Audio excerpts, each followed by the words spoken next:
Hello everyone, welcome to my YouTube channel. तो देखिएगा, आज की हमारी क्लास बाल विकास एवं शिक्षा शास्त्र यानी कि child development and pedagogy CDP से है। और इस वीडियो में बाल विकास एवं शिक्षा शास्त्र के मोस्ट इम्पॉर्टेंट प्रश्नों को कवर करेंगे, जो कि सीटेट एग्जाम में पूछे जाएंगे। जो आने वाला सीटेट एग्जाम सितंबर 2026 में होगा। तो देखिएगा, उसके लिए सारे क्वेश्चन बेहद ही महत्वपूर्ण है, क्योंकि सेम पैटर्न के क्वेश्चन एग्जाम में आएंगे। सो आप लोग वीडियो पर कंटिन्यू बने रहिए और कंटिन्यू जितना हो सके उतना प्रैक्टिस करते रहिए, क्योंकि यही प्रैक्टिस जो है आपका एग्ज़ाम काफ़ी ज़्यादा आसान कराएगी। तो चलिए आइए देखिएगा इसमें पहला वाला क्वेश्चन। तो देखिए, यहाँ पे क्वेश्चन नंबर फर्स्ट कहा जा रहा है कि बच्चों के विकास का क्रम। तो बच्चों के विकास का क्रम ऑप्शन नंबर फर्स्ट दिया जा रहा है कि अमूर्त से मूर्त की ओर होता है, या फिर सामान्य से विशिष्ट की ओर होता है, या पैरों से सिर की ओर होता है, या फिर नेक्स्ट ऑप्शन देखिएगा कि हाथ पैर से केंद्र की ओर होता है। तो देखिए यहाँ पे कि बच्चों के विकास का क्रम, तो बाल विकास का क्रम सामान्यतः प्रतिक्रियाओं से विशिष्ट प्रतिक्रियाओं की ओर बढ़ता है। जैसे कि देखिए कि बच्चे पहले पूरे शरीर या बड़ी गतिविधियों का उपयोग करते हैं, फिर धीरे धीरे बारीक और विशिष्ट गतिविधियां सीखते हैं। जैसे उदाहरण के तौर पर देखिएगा कि एक शिशु पहले दोनों हाथों से वस्तु पकड़ता है और बाद में एक हाथ की उंगलियों से छोटी चीज़ें पकड़ने लगता है। और यह क्रम जो होता है, तो ये होता है सामान्य से विशिष्ट की ओर। यानी कि बच्चे के विकास का क्रम तो ये होता है सामान्य से विशिष्ट की ओर। इसलिए इस क्वेश्चन का करेक्ट आंसर हो जाएगा ऑप्शन नंबर सेकेंड।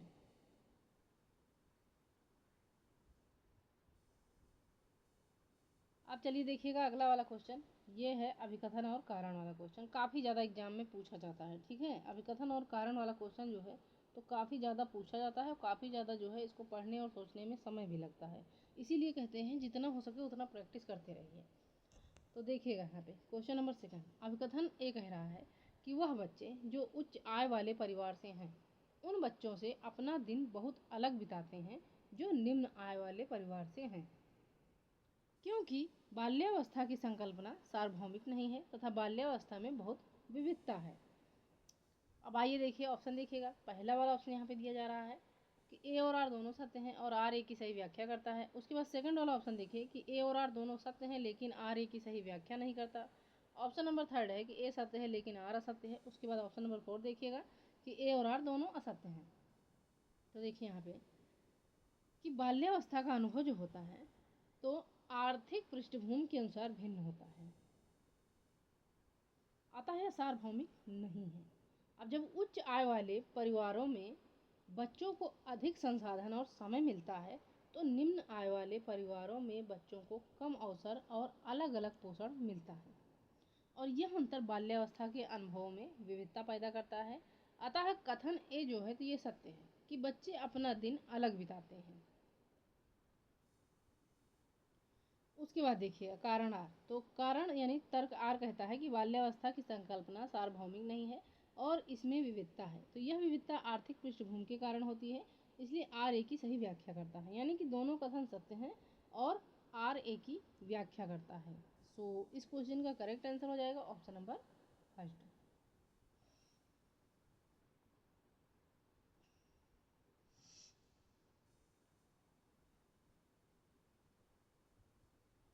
अब आइए देखिएगा अगला वाला क्वेश्चन। नेक्स्ट नंबर क्वेश्चन में कहा जा रहा है एक बच्चा पहले अपने हाथ से बाल जैसी बड़ी चीज़ों को पकड़ना सीखता है। उसके बाद चिमटी यानी कि पकड़ पिंसर ग्रेस्प का इस्तेमाल करके एक मटर उठाना सीखता है। अब यह उदाहरण विकास के किस सिद्धांत को दर्शाता है? तो यह उदाहरण विकास के शीर्षगामी सिद्धांत को दर्शाता है, या ऑप्शन नंबर सेकंड देखिएगा कि समीप दूराभिमुख सिद्धांत को दर्शाता है, या थर्ड है कि साम्य धारण को दर्शाता है, या ऑप्शन नंबर फोर्थ है संरक्षण को दर्शाता है। तो देखिएगा यहाँ पे कि जब एक बच्चा पहले बच्चा जो है तो वो बड़ी वस्तुओं जैसे कि गेंद को पूरे हाथ से पकड़ना सीखता है। अब यहाँ देखिए कि अपने हाथ से बाल जैसी बड़ी चीज़ों को पकड़ना सीखता है, और यह कंधे और बाँह जैसे केंद्रीय अंगों का उपयोग है। और बाद में वह चिमटी पकड़ यानी कि पिंसर ग्रैप से छोटी वस्तुओं जैसे कि मटर उठाना सीखता है, और इसमें उंगलियों का सूक्ष्म नियंत्रण विकसित होता है जो कि परिधि पर है। और यह क्रम जो है तो ये केंद्र से दूर यानी बड़े अंगों से छोटी गतियों की ओर विकास दर्शाता है। अतः इसे हम कहेंगे समीप दूराभिमुख सिद्धांत का उदाहरण। इसलिए इस क्वेश्चन का करेक्ट आंसर हो जाएगा ऑप्शन नंबर सेकेंड।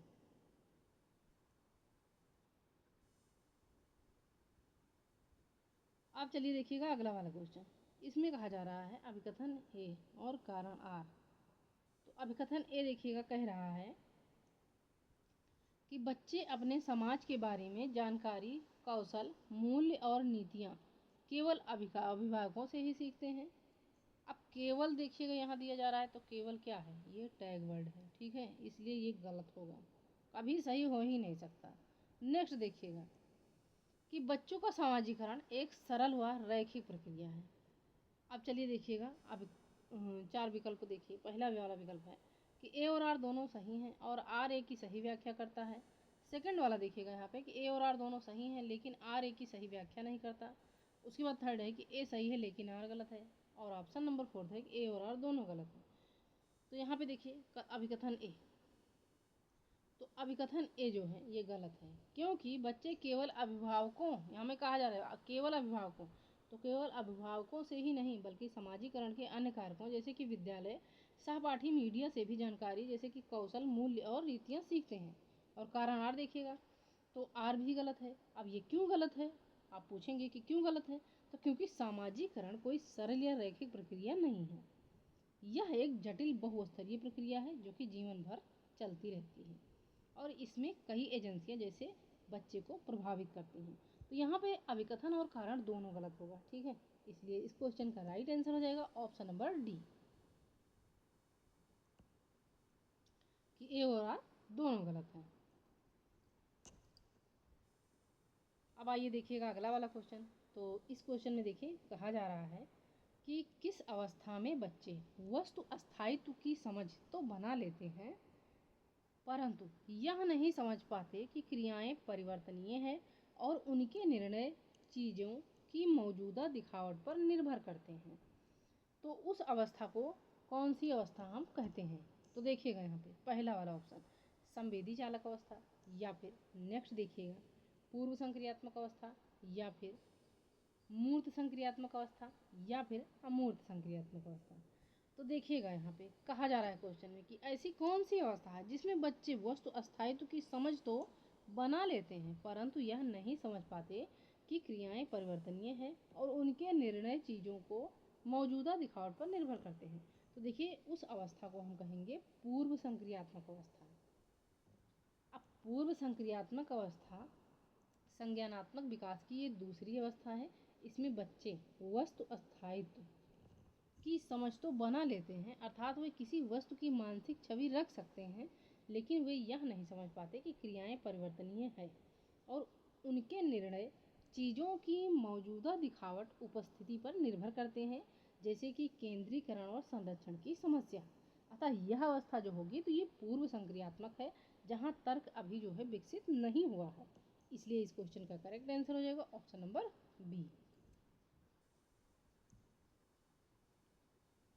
अब आइए देखिएगा अगला वाला क्वेश्चन। तो इस क्वेश्चन में कहा जा रहा है कि पूर्व संक्रियात्मक अवस्था के बच्चों के लिए शिक्षक को, तो पूर्व संक्रियात्मक अवस्था के बच्चों के लिए शिक्षक को क्या करना चाहिए, मूर्त संसाधनों व बहुत सी दृश्य श्रव्य सामग्री का प्रयोग करना चाहिए, या फिर अगला वाला ऑप्शन देखिएगा यहाँ पे कि जटिल पदानुक्रमिक संबंधों को दिखाते हुए चित्रों का प्रयोग करना चाहिए, या थर्ड वाला ऑप्शन देखिएगा कि अमूर्त समस्याओं पर काम करने के लिए कहना चाहिए, या फिर फोर्थ वाला ऑप्शन देखिए कि परिकल्पनात्मक सोच वाली समस्याओं के समाधान के अवसर उपलब्ध कराने चाहिए।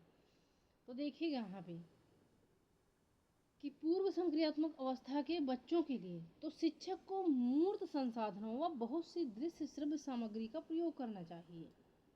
अब क्यों करना चाहिए, क्योंकि देखिए इस अवस्था में बच्चे अहम केंद्रित होते हैं और संरक्षण की अवधारणा नहीं समझते और वे जैसे प्रतीकों का उपयोग करना सीखते हैं लेकिन तार्किक संक्रियाएं नहीं कर पाते। और शिक्षक को मूर्त संसाधनों जैसे कि खिलौने, ब्लॉक और दृश्य श्रव्य सामग्री जैसे कि चित्र आदियों का प्रयोग करना चाहिए। इससे बच्चे आसानी से सीखते हैं और उनकी रुचि जो है तो वो बनी रहती है। इसलिए अमूर्त संरचनाएं या परिकल्पनात्मक सोच इस अवस्था के लिए उपयुक्त नहीं है। इस अवस्था के लिए उपयुक्त क्या है? तो मूर्त संसाधनों व बहुत सी दृश्य श्रव्य सामग्री का प्रयोग करना। इसलिए इस क्वेश्चन का करेक्ट आंसर हो जाएगा ऑप्शन नंबर ए।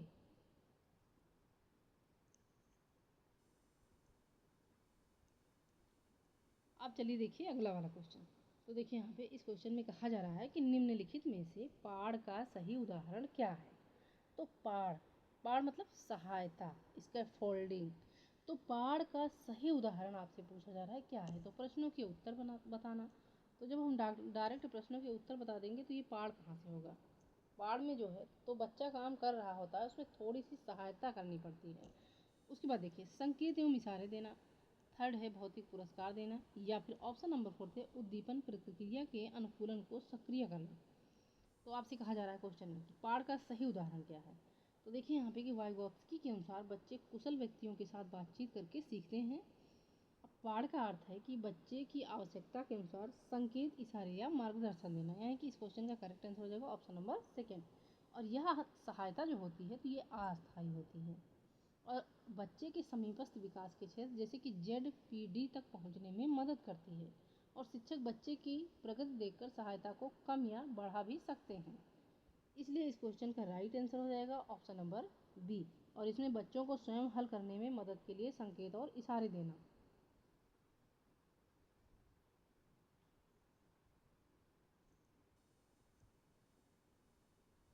चलिए देखिएगा अगला वाला क्वेश्चन। तो इस क्वेश्चन में कहा जा रहा है कि लेव वाइगोत्स्की का मानना था कि, तो लेव वाइगोत्स्की का क्या मानना था कि सीखना केवल ज्ञान का अवशोषण है? तो केवल भैया ये टैग वर्ड है। अगर कहीं भी ऑप्शन में केवल दिया जाता है तो ये ऑप्शन में सही कभी हो ही नहीं सकता, ठीक है। अगला देखिए कि वाइगोत्स्की का मानना था कि सीखना इनाम के प्रति एक नियंत्रित प्रतिक्रिया है, या और ऑप्शन देखिए कि ज्ञान को शिक्षकों के द्वारा विद्यार्थियों को निष्क्रिय तरीके से पोषित किया जाता है। तो निष्क्रिय तरीके से कैसे भाई पोषित करेंगे तो विद्यार्थी क्या सीखेंगे? तो ये भी नहीं होगा।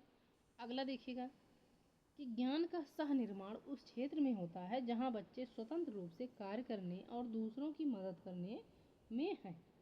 तो आइए देखिए कि लेव वाइगोत्स्की के अनुसार, तो लेव वाइगोत्स्की का मानना था कि बच्चे दूसरे की मदद से वे कार्य कर सकते हैं जो वे अकेले नहीं कर पाते। और इसी विचार को उन्होंने समीपस्थ विकास का क्षेत्र यानी ZPD कहा है। और ZPD में बच्चा स्वतंत्र रूप से कुछ कर सकता है और कुशल साथी की सहायता से अधिक सीख सकता है। अतः ज्ञान का सह निर्माण उस क्षेत्र में होता है जहाँ बच्चे स्वतंत्र रूप से काम करने और दूसरों की मदद लेने में सक्षम होते हैं। इसलिए इस क्वेश्चन का करेक्ट आंसर हो जाएगा ऑप्शन नंबर डी कि ज्ञान का सह निर्माण उस क्षेत्र में होता है जहाँ बच्चे स्वतंत्र रूप से कार्य करने और दूसरों की मदद करने में हैं। अब आइए देखिएगा अगला वाला क्वेश्चन। तो देखिए यहाँ पे इस क्वेश्चन में कहा जा रहा है कि लॉरेंस कोहलबर्ग द्वारा प्रतिपादित नैतिक विकास के किस स्तर पर व्यक्ति यह तर्क करते हैं कि मानवाधिकार व न्याय सबसे जरूरी है, भले ही वह सामाजिक कानून के खिलाफ हो। तो ऑप्शन देखिएगा यहाँ पे, पहला वाला ऑप्शन आज्ञा पालन एवं दंड अभिविन्यास।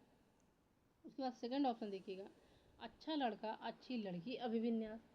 अब थर्ड वाला ऑप्शन देखिए यहाँ पे कि आधिकारिकता एवं सामाजिक क्रम व्यवस्था विन्यास, या फिर ऑप्शन नंबर फोर्थ देखिएगा। तो फोर्थ में कहा जा रहा है कि सार्वभौमिक नैतिक सिद्धांत अभिविन्यास। तो देखिए कहा जा रहा है क्वेश्चन में कि लॉरेंस कोहलबर्ग द्वारा प्रतिपादित नैतिक विकास के किस स्तर पर व्यक्ति यह तर्क कर सकते हैं कि मानवाधिकार व न्याय सबसे जरूरी है, भले ही वह सामाजिक कानून के खिलाफ हो। तो देखिए यह जो है तो ये कोहलबर्ग ने नैतिक विकास को 3 स्तरों में बांटा है। पहला स्तर है पूर्व पारंपरिक, दूसरा है पारंपरिक और तीसरा है उत्तर पारंपरिक। अब उत्तर पारंपरिक स्तर में 5 चरण आते हैं, ठीक है। अब चरण 5 में सामाजिक अनुबंध में व्यक्ति समझता है कि कानून बदल सकते हैं और समाज की ज़रूरतों पर निर्भर करते हैं। और चरण 6 में, तो चरण 6 में सार्वभौमिक नैतिक सिद्धांत अभिविन्यास में व्यक्ति अपने विवेक और न्याय जैसी सार्वभौमिक मूल्यों के निर्णय लेता है। और देखिए कि इस चरण में जो है तो व्यक्ति तर्क करता है कि मानवाधिकार और न्याय सबसे महत्वपूर्ण है, भले ही वे सामाजिक कानून के विरुद्ध हों। इसलिए इस क्वेश्चन का राइट आंसर हो जाएगा ऑप्शन नंबर डी कि सार्वभौमिक नैतिक सिद्धांत अभिविन्यास।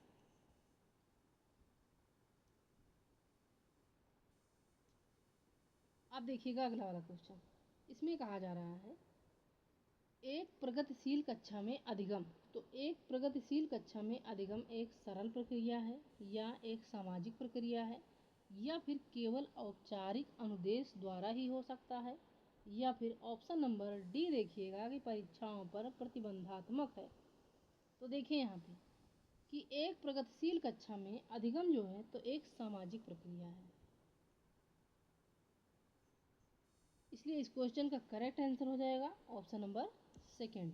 अब देखिए कि जॉन डीवी ने प्रगतिशील शिक्षा सिद्धांत के अनुसार बच्चे अपने वातावरण से सक्रिय संवाद करके सीखते हैं और यहाँ शिक्षक और साथी मिलकर ज्ञान का निर्माण करते हैं, न कि केवल रटने या निर्देश पर ध्यान दिया जाता है, जिसमें लचीली पाठचर्या, समूह गतिविधियाँ और लोकतांत्रिक माहौल बच्चों में समस्या समाधान और गहन चिंतन को प्रोत्साहित करते हैं। और इस प्रकार जो है तो अधिगम व्यक्तिगत न होकर सामाजिक संपर्क और साझा अनुभव द्वारा आधारित होता है, इसलिए इस क्वेश्चन का करेक्ट आंसर हो जाएगा ऑप्शन नंबर बी।